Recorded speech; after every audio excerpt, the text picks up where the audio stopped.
John Wesley అనే ఒక గొప్ప దైవజనుడు, 17వ శతాబ్దానికి సంబంధించినటువంటి ఒక దైవజనుడు జాన్ వెస్లీ.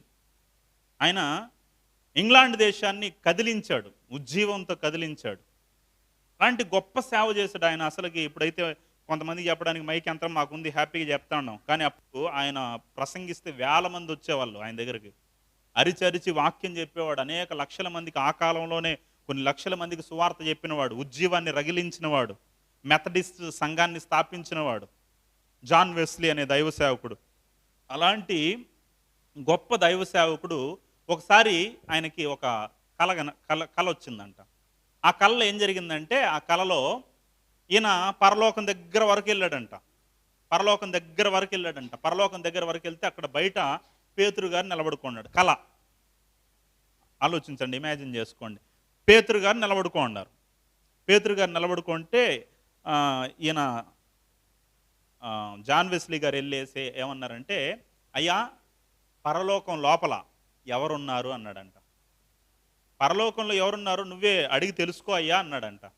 ఎవరున్నారు లోపల, ఎవరున్నారు అడిగి తెలుసుకో అంటే ఆయన ఏం చేశాడంటే ఒక్కొక్కరిని పిలవడం మొదలు పెట్టాడంట. ఏమని?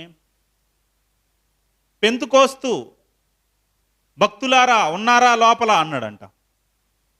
పెంతుకోస్తు విశ్వాసులారా లోపల ఉన్నారా అంటే అక్కడ నుండి ఏ శబ్దం రాలేదంట.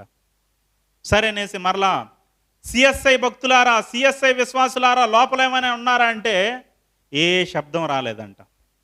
భక్త సింగ్ ఫెలోషిప్ వారులారా లోపల ఏమైనా ఉన్నారా అంటే ఏ సౌండ్ రాలేదంట. అలా ఒక్కొక్క డినామినేషన్ పిలుస్తుంటే ఎవరు కూడా పలకడంలే. మళ్ళీ మెథడిస్ట్, నేను స్థాపించినటువంటి మెథడిస్ట్ సంఘస్థులారా ఏమైనా లోపల ఉన్నారా అంటే సౌండ్ రాలేదంట. అప్పుడు పేతురు గారితో అన్నారంట, ఏమండి ఎవరు కూడా పరలోకం రాలేదా, ఒక్కరు కూడా పరలోకంలో లేరా అంటే, అయ్యా చివరిగా నీకు అవకాశం ఇస్తున్నాను, చివరిగా ఇంకోసారి పిలువు అన్నాడంట.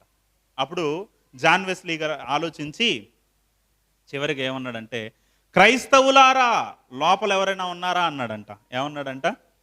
క్రైస్తవులారా లోపల ఎవరైనా ఉన్నారంటే ఒక గొప్ప సమూహం ఏమనిందంటే, మేమున్నాం అన్నారంట. హల్లెలూయా. అంటే ఎవరు పరలోకం వెళ్తారు? మేము సిఎస్ఐ అండి, మేము భక్త సింగ్ ఫెలోషిప్ అండి, మేము లోథరన్ అండి, మేము పెంతుకోస్తు అండి, మేము అదండి, మేము ఇదండి అనేవాళ్ళు కాదు. ఎవరైతే క్రీస్తుతో ఫెలోషిప్లో ఉంటారో వాళ్ళు ఎక్కడికి వెళ్తారో? పరలోకం వెళ్తారు. క్రీస్తులా జీవిస్తారో వారు పరలోకం వెళ్తారు. అంతేగాని మనుషుల్ని వెంబడించేవారు, సంస్థలను వెంబడించేవారు, మనుషుల పద్ధతులను అనుసరించే వాళ్ళు ఎక్కడికి పోలేరు? పరలోకం పోలేరు ప్రియమైన దేవుని పిల్లలు. కాబట్టి మనం ప్రభువును అనుసరించేవారుగా ఉండాలి.